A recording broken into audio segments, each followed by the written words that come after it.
Friends, आज हम बात करेंगे यस बैंक के बारे में। और जैसा कि आप लोग देख पाए दोस्तों, आज के दिन यस बैंक में हमें एक गिरावट होते हुए दिखाई दे रही है। तो यस बैंक में एक शानदार तेजी होने के बाद दोस्तों आज के दिन यस बैंक में हमें गिरावट होते हुए दिखाई दे रही है। आज के दिन यस बैंक में हमें सेलिंग होते हुए दिखाई दे रही है। तो आज इस वीडियो के माध्यम से हम लोग जानेंगे दोस्तों कि यस बैंक में ये जो गिरावट हमें होते हुए दिखाई दे रही है अचानक से, क्या ऐसा हो गया, क्या रीजन है, किस वजह से यस बैंक में हमें आज के दिन गिरावट होते हुए दिखाई दे रही है। साथ ही साथ ये भी जानेंगे कि ये गिरावट ऐसे ही कंटिन्यू रहने वाला है या नहीं, या फिर यहां से कोई चांसेस है यस बैंक में हमें फिर से रिवर्सल होता हुआ दिखाई दे सकता है या नहीं, और यस बैंक क्या 20 रुपए 25 रुपए के लेवल तक जाता हुआ आने वाले समय में हमें दिखाई दे सकता है या नहीं। तो इन सारी चीजों को हम लोग एक एक करके जानेंगे इस वीडियो के माध्यम से। साथ साथ दोस्तों यस बैंक से रिलेटेड क्या क्या इंपॉर्टेंट न्यूज सामने निकल कर आई है, और वो न्यूज आप सभी लोगों के लिए इंपॉर्टेंट है अगर आप यस बैंक में इन्वेस्टेड हो या फिर आप सोच रहे हो अभी यस बैंक में इन्वेस्ट करने का। तो मेक श्योर दोस्तों वीडियो को स्किप ना कर पूरा देखो, ताकि आप चीजों को सही से समझ पाओ और अपनी खुद की इन्वेस्टमेंट डिसीजन ले पाओ। लेकिन दोस्तों मेरी आपसे एक ही रिक्वेस्ट रहेगी कि चैनल को सब्सक्राइब और वीडियो को जरूर से लाइक कर देना, ताकि आपको इस तरह की अपडेट्स रेगुलर बेसिस पर मिलती रहे।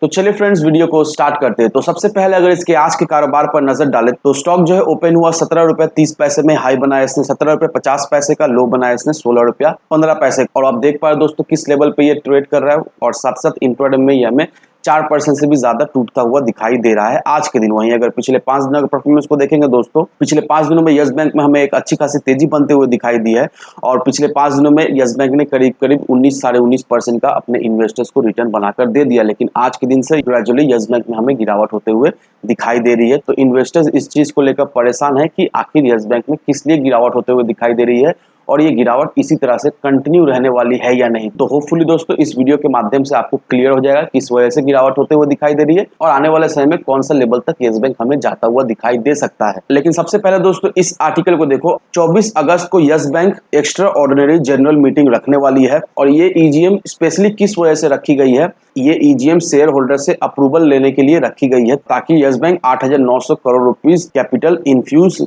कर सके, जो कि उन्होंने US based private equity investors से लिया है, दैट मींस कार्ले और एडवेंट से। अब being a 6th largest private sector bank, yes bank का टोटल एसेट साइज में सिग्निफिकेंटली हमें एक अच्छी खासी बिजनेस ग्रोथ होते हुए हमें दिखाई दी है।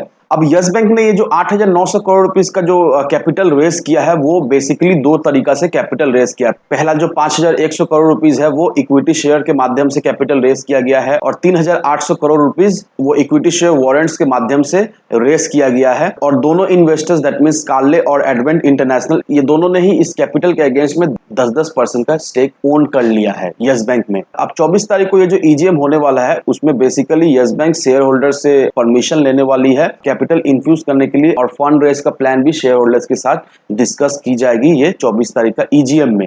अब मार्च 5 तारीख को आप सभी लोगों को पता ही होगा कि गवर्नमेंट और आरबीआई ने यस बैंक पर मॉनिटोरियम लगा दिया था, और उसके बाद फिर यस बैंक को रिकंस्ट्रक्शन स्कीम में डाल दिया गया था। और जैसे ही रिकंस्ट्रक्शन स्कीम में यस बैंक को डाला गया दोस्तों, वैसे ही State Bank as well as और भी 8 फाइनेंशियल इंस्टीट्यूट, इन्होंने मिलकर 10,000 करोड़ रुपीस यस बैंक में इन्फ्यूज किया, और इसके अगेंस्ट में यस बैंक में स्टेक भी लिया गया। और जुलाई तक यस बैंक एफपीओ के माध्यम say that means follow on public offerings, इसके माध्यम से 15,000 करोड़ रुपीस का इन्वेस्टमेंट रेस कर लिया था। और रिकंस्ट्रक्शन होने के बाद दोस्तों यस बैंक में हमें ग्रेजुअली इंप्रूवमेंट होते हुए दिखाई दी है, यस बैंक में हमें ग्रेजुअली ग्रोथ होते हुए दिखाई दे रही है। और अभी यस बैंक रिकंस्ट्रक्शन स्कीम से बाहर हो चुकी है, क्योंकि यस बैंक ने पूरा साल दैट मींस पूरा फाइनेंशियल ईयर बैलेंस शीट में प्रॉफिट दिखाया है।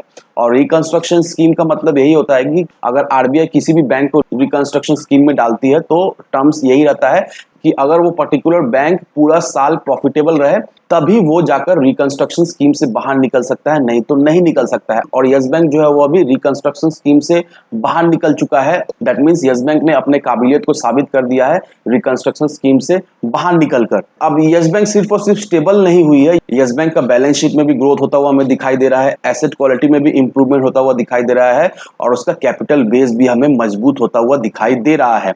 और साथ ही साथ दोस्तों यस बैंक का करेंटली कॉमन इक्विटी टायर है, वो भी हमें इंप्रूव होता हुआ दिखाई दे रहा है। उतना भी इंप्रूवमेंट हमें नहीं होता हुआ दिखाई दे रहा है जैसे कि बड़े बड़े बैंक्स का है अभी फिलहाल, एचडीएफसी, एक्सिस बैंक, इन लोगों का कॉमन इक्विटी टायर बहुत ज्यादा है, करीब करीब 15 से 20% का है। लेकिन यस बैंक जब पूरी तरीका से टूट चुका था, तब उसका कॉमन इक्विटी टायर बहुत ही बुरी तरीका से पीट चुका था। लेकिन अभी वो ग्रेजुअली हमें इंप्रूव होता हुआ दिखाई दे रहा है, और कॉमन इक्विटी टायर इसका भी अच्छा खासा इंप्रूव भी होता हुआ दिखाई दे रहा है। और ये देखा जाए तो एक बहुत ही पॉजिटिव संकेत है हम सभी लोगों के लिए एज अ इन्वेस्टर्स। और दोस्तों ईजीएम में यस बैंक शेयर होल्डर से ये भी अप्रूवल लेने वाली है कि प्रशांत कुमार को रेगुलर एमडी और सीईओ फिर से बनाया जाए नेक्स्ट आने वाले 3 सालों के लिए। और ईजीएम में शेयर होल्डर से ये भी अप्रूवल ली जाएगी कि यस बैंक आरबीआई के डिप्यूटी गवर्नर आर गांधी को as a independent director appoint करेंगे नेक्स्ट 5 ईयर्स के लिए। और इस ईजीएम में बैंक अपना ऑथोराइज कैपिटल जो कि 6200 करोड़ रुपीस का है उसको बढ़ाकर 8200 करोड़ रुपीस करने का अप्रूवल लेने वाली है शेयर होल्डर्स। तो आप देख लो दोस्तों, इस आर्टिकल में पूरा डिटेल मेंशन किया हुआ है कि 24 तारीख को ईजीएम है और क्या क्या चीज है यस बैंक करने वाली है इस ईजीएम में। और देखा है तो यस बैंक के लिए ये ईजीएम बहुत ही महत्वपूर्ण रहने वाली है क्योंकि इस ईजीएम में यस बैंक शेयर होल्डर से अप्रूवल लेने वाले हैं और साथ ही साथ डायरेक्टर के टर्म्स को भी बढ़ाने के लिए अप्रूवल लेने वाले हैं। अब ऐसा कुछ नहीं है कि शेयर होल्डर्स जो है वो इसमें ऑब्जेक्शन करने वाले नहीं, ऐसा तो होगा नहीं, ये तो हम लोगों को अच्छी तरीके से पता है। लेकिन दोस्तों ये आर्टिकल देखकर हम लोग ये भी समझ पाए हैं कि यस बैंक का balance sheet, asset quality, capital base, ये सारा चीजें जो है वो हमें दिन पर दिन मजबूत होते हुए दिखाई दे रहे हैं। और वहीं अगर आप यस बैंक के अगर आप नेट प्रॉफिट एंड लॉस को देखोगे दोस्तों, यहाँ पर देखो दोस्तों 2020 में यस बैंक का जो प्रॉफिट एंड लॉस हुआ करता था 22,730 करोड़ का हुआ करता था। फिर ग्रेजुअली उसमें हमें धीरे धीरे करके इंप्रूवमेंट होता हुआ दिखाई दिया, लेकिन फिर भी नेगेटिव में ही था उसका प्रॉफिट। लेकिन अभी देखो दोस्तों 2022 में ये सारा लॉस रिकवर करने के बाद यस बैंक अभी पॉजिटिव में आता हुआ दिखाई दे रहा है। यस बैंक ने 1064 करोड़ रुपीस का प्रॉफिट पोस्ट किया है लास्ट फाइनेंशियल ईयर 2022 में। तो आप देख लो दोस्तों यस बैंक में किस तरह से हमें ग्रोथ होते हुए दिखाई दे रही है।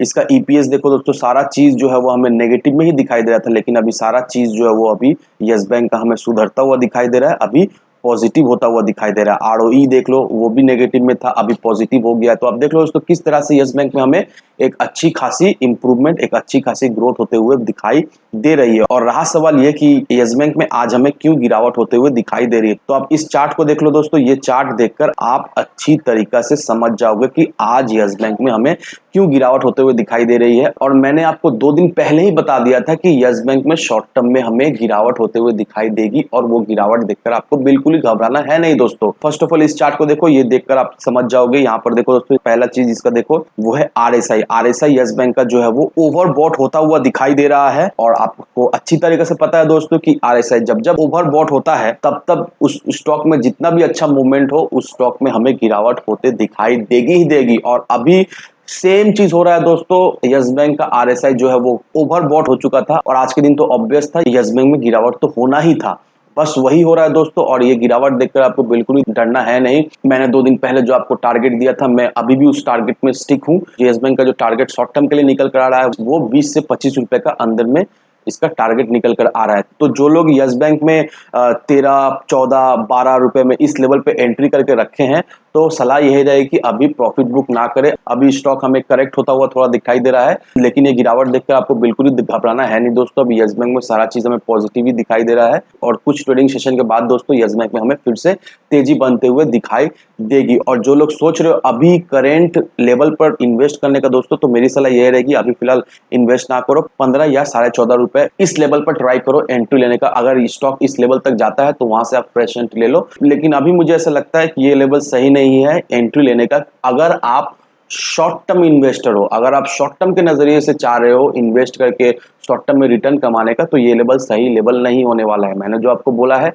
वो लेवल में इन्वेस्ट करोगे तो शॉर्ट टर्म में आपको 15 से 25% के बीच में आपको गेन मिल जाएगा। लेकिन अगर आपका नजरिया लॉन्ग टर्म है यस बैंक को लेकर दोस्तों, तो आप इस लेवल पर भी इन्वेस्ट कर सकते हो। तो इन सारे फैक्टर को कंसीडर करो, उसके बाद ही अपना एक इन्वेस्टमेंट डिसीजन लो। लेकिन दोस्तों मेरी आपसे एक ही विनती रहेगी कि विदाउट एनी डिटेल रिसर्च के बिना कहीं पर भी इन्वेस्टमेंट ना करें। वीडियो अगर आपको पसंद आए तो लाइक से सब्सक्राइब जरूर करना। तो चलिए फ्रेंड्स, मिलते हैं हम अगले वीडियो में।